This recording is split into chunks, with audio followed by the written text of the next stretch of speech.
The green phosphorus glow of the cathode ray tube was the only light in the bunker, casting long, shivering shadows against the concrete walls.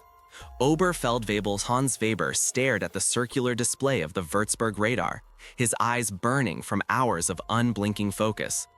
Outside, the night air of July 1943 was thick and humid, hanging over the city of Hamburg like a suffocating blanket. Inside, the air smelled of ozone, stale tobacco, and the sharp metallic tang of fear. The silence was absolute, save for the low hum of the generator and the rhythmic sweep of the radar beam. Then it happened.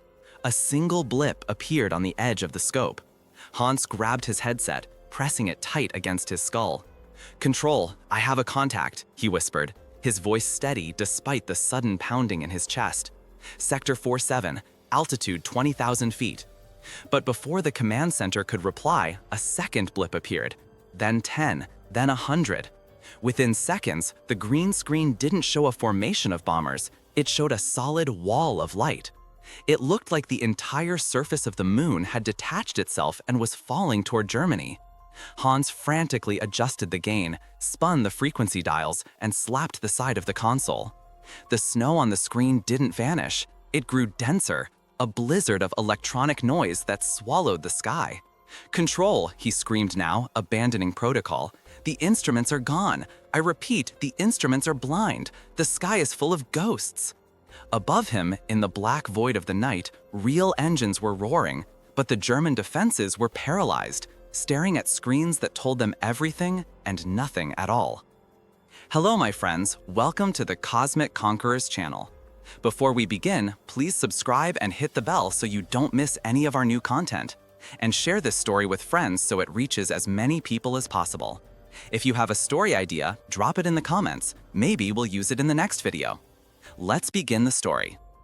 Pay close attention, because there is one small decision made before the dawn that will change the destiny of nations. To understand the magnitude of this night, we have to step back from the smoking ruins and look at the chessboard of Europe. By 1943, the air war over Germany had reached a bloody stalemate. The Allies, led by the British RAF, were trying to dismantle the Nazi war machine from the air, striking factories, shipyards, and refineries. But the cost was becoming unbearable. The skies over the Reich were guarded by the Kammhuber Line, a sophisticated, deadly network of radar stations, searchlights, and night fighters masterminded by General Josef Kammhuber. This wasn't just a few guns pointing up. It was an integrated economic ecosystem of defense. The Germans had invested heavily in the Würzburg and Liechtenstein radar systems. These machines were technological marvels, capable of locking onto a British Lancaster bomber in pitch darkness and guiding a German fighter pilot right onto its tail with surgical precision. Every night, RAF crews climbed into their freezing, rattling aircraft, knowing that the odds were statistically against them completing a tour of duty. The morale was cracking. The resources, aluminum, rubber, high-octane fuel, and most importantly, the lives of skilled pilots, were bleeding out of the British Empire. They needed a miracle. Or perhaps they just needed a trick. Enter Dr. Reginald V. Jones. Jones was not a soldier. He was a physicist, a man who fought wars with equations and wavelengths rather than bullets. He sat in a cramped office in London, surrounded by intelligence reports and scraps of captured German electronics. He knew how the Würzburg radar worked. It sent out radio waves that bounced off the metal skin of a bomber and returned to the dish, revealing the plane's location. Jones realized something simple, almost insultingly simple. A radar wave doesn't care if it hits a 30-ton bomber or a small strip of metal, as long as that metal is cut to exactly half the wavelength of the radar signal. Jones proposed a radical idea: window. It was just strips of coarse black paper with aluminum foil stuck to one side, cut to precisely 30 centimeters by 1.5 centimeters. If you dropped bundles of these strips from a plane, they would disperse in the wind. To a radar operator on the ground, a single bundle of these fluttering strips would reflect as much energy as a massive 4-engine bomber. Imagine the economic irony here. The Germans had spent millions of Reichsmarks building the Kammhuber Line, a masterpiece of engineering. and Jones wanted to defeat it with paper and aluminum foil that cost pennies. But here is where the story turns from science to the dark psychology of leadership. Why hadn't they used it yet? The idea had existed for over a year. The head of RAF Bomber Command, Arthur Bomber Harris, a man as hard and cold as the granite of his homeland, wanted to use it immediately to save his boys. But the politicians and the other scientists hesitated. They were paralyzed by a terrifying thought. If we use this trick, the Germans will see how it works. They will copy it, and then they will fly over London and use it to blind our radar, and they will burn our cities to the ground again. What would you have done as the commander in his boots? Would you save your pilots tonight, knowing it might doom your own civilians 6 months from now? Let me know in the comments what your choice would have been.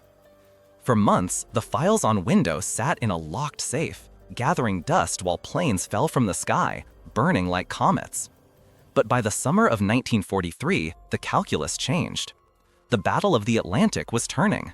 The invasion of Europe was being planned. The Allies needed to strike a blow so devastating that it would shake the German resolve to its core. The target selected was Hamburg, Germany's second-largest city, a hub of industry, U-boat production, and oil refining. Churchill gave the nod. The secret was unleashed. On the night of July 24, 1943, the operation codenamed Gomorrah began.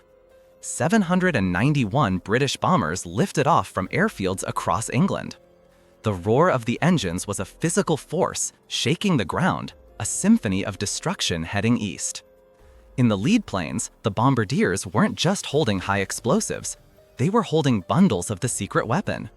As the armada approached the German coast, the order came: drop window. Thousands of airmen opened chutes and shoveled the bundles out into the freezing slipstream. 92 million strips of foil fluttered into the night sky. Down below, in the radar bunkers, chaos erupted. We go back to Oberfeldwebel's Hans Weber. One moment, he had a clear picture of the approaching enemy. The next, his screen was a blinding whitewash of static. The sophisticated computers of the time, designed to calculate speed and trajectory, were overwhelmed. The anti-aircraft guns, which relied on radar guidance, began firing wildly into empty space, their shells bursting harmlessly miles away from the bombers. The searchlights waved frantically across the sky like the arms of drowning men, unable to lock onto anything. In the cockpits of the German night fighters, the situation was even worse. Their onboard Liechtenstein radars were useless. Pilots were screaming over the radio, demanding vectors, only to be told by ground control that the sky was full of thousands of phantom bombers. The Luftwaffe was effectively blinded. The invisible fleet of heavy bombers sailed through the gap in the shield, virtually untouched. Then the bay doors opened. This wasn't just a strategic victory, it was the opening of hell. First came the high explosives, blowing the roofs off buildings and shattering water mains, ensuring the firefighters would have no pressure. Then came the incendiaries. Thousands of magnesium and phosphorus sticks raining down, catching the exposed timber of the attics. Within minutes, Hamburg wasn't just burning, it was transforming. The individual fires joined together. They sucked the oxygen out of the air to feed their hunger, creating a vacuum at ground level. This created a firestorm, a phenomenon where superheated air rises so fast that it pulls fresh air in from the sides at hurricane speeds. Trees were uprooted and sucked into the flames. People running in the streets were dragged backward by the wind into the inferno. The asphalt melted, trapping those who tried to cross the street in a sticky, boiling black river. From the cockpit of his Lancaster, Flight Sergeant James Miller looked down. He didn't see a city anymore. He saw a bubbling cauldron of red and orange, a volcano erupting from the earth. The turbulence from the heat thermals was so violent, it threatened to flip his massive aircraft upside down at 20,000 feet. "My God," he whispered, the thrill of the radar trick forgotten, replaced by a deep, hollow horror. What have we done? The success of Window was total. The loss rate for the bombers, which usually hovered around 6 or 7%, dropped to less than 1% that night. The radar trick had worked better than anyone dared to dream. The aluminum strips, fluttering innocently in the wind, had neutralized the most advanced air defense system in the world. But the cost was visible in the glow that could be seen for 200 miles. 40,000 civilians died in the firestorm of Hamburg. The city was erased. In the days that followed, the German High Command was in shock. General Kammhuber, the architect of the defensive line, was disgraced. The psychological impact on the German leadership was profound. Albert Speer, the Minister of Armaments, later said that a few more attacks like Hamburg would have forced Germany to surrender immediately. The economy of the war shifted overnight. Germany was forced to pull huge resources from the Eastern Front to defend the skies, changing the balance of the entire war. But here is the twist, the irony that history loves to hide in the margins. The Germans did know about the technology. They had developed their own version of window, codenamed Duple, months before the British. But just like the British, the German leadership, specifically Hermann Göring, had forbidden its use and suppressed the research. Why? For the exact same fear that the British would copy it and destroy German cities. Both sides held the key to invisibility in their hands, paralyzed by the fear of their own invention. It was the British desperation, the willingness to risk the future to survive the present, that broke the stalemate.